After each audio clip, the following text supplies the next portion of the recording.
Hi, well, welcome back to the studio. In today's lesson, we are viewing part 2 of Taking You on the Journey.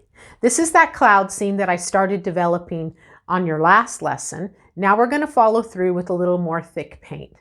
And I just want to remind you that I make these time-lapse videos because there are hours involved in this. So this just kind of gives you a quick view.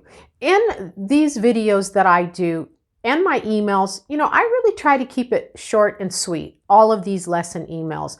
I don't know about you, but I know I'm really busy. And sometimes if there's too much going on in an email or a lesson, I just sometimes don't have all the patience or the time to sit through. So I'm working to keep these short and sweet, but helpful to you. So this is part 2, and let's go take a journey together. All right. But you get to the easel and you get painting. See ya.